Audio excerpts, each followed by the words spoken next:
శరీరంలో తలపై మాలలో వినవచ్చు. కానీ ఈరోజు బాహ్య స్వరూప వాద్య గర్జనల నాదంలో మనిషి మూగబోయాడు. ఆలయంలో ఘంటానాదం అలవాటు చేసుకున్నాడు. మందిర్ పోగానే గంట టక్ టక్ కొడతాం. కానీ ఆ ఘంటా నాదం మన లోపలనే ఈ తల లోపల ఉన్నది. మనం ధ్యానం ద్వారా గురుకృప ద్వారా ఈ ఘంటానాదం, మేఘనాదం, గర్జన, మువ్వల సప్పడి అన్నీ వినవచ్చు దీంట్లో. కానీ ఏం పెట్టిండ్రంటే మందిర్లో గంట పెట్టి వినండి అని అంటున్నారు. అది కాదు, బాబా అన్నీ వినడి.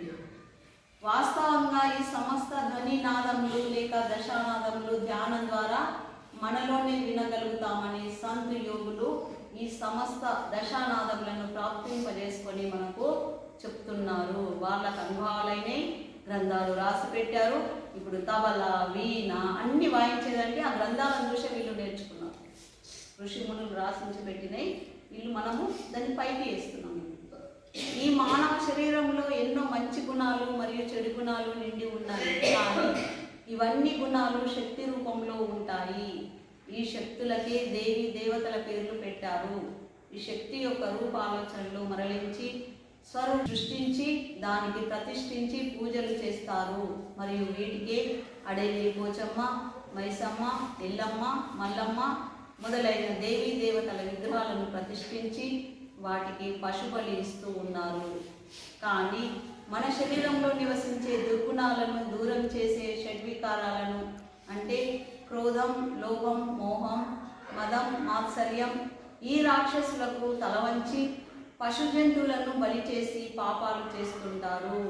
మరి ఆ పశు జంతువుల బలి పాపం కాదా? ఈ శక్తులకి ఏం పెట్టిందంటే ఒక రూపాన్ని తయారు చేసింది. ఈ అష్టసిద్ధులు, అష్టలక్ష్ములు ఉన్నాయి చూడండి. ఈ అష్టలక్ష్ములకు ఒక్కొక్క లక్ష్మికి ఒక్కొక్క ఆకారాన్ని తయారు చేసి పెట్టేసింది. వాడికి ఒక పెయింట్ వస్తుంది, ఒక్కొక్కటి శిల్పి వస్తుంది, చెప్పుతాడు. దానికి వాడికి ఇష్టమైన రీతిలో చేసి పెట్టిండు. దాన్ని దేవుళ్ళుగా చూడమంటున్నాడు. కానీ అన్ని శక్తులు మన లోపలనే ఉన్నాయి. దాన్ని దర్శించుకోవడమే బాబా యొక్క మన కృప. దాన్ని దర్శించుకోవాలి జ్ఞానంగా. అప్పుడు మనిషి మంచిగా. ఈ పవిత్రమైన మానవ శరీరము పంచమహాభూతాల ద్వారా నిర్మించబడింది. షడ్వికారాలతో నిండిన దుర్గుణాలచే ఈ శరీరము అపవిత్రమవుతుంది. మన లోపల ఏం బలి ఏమంటున్నాడు?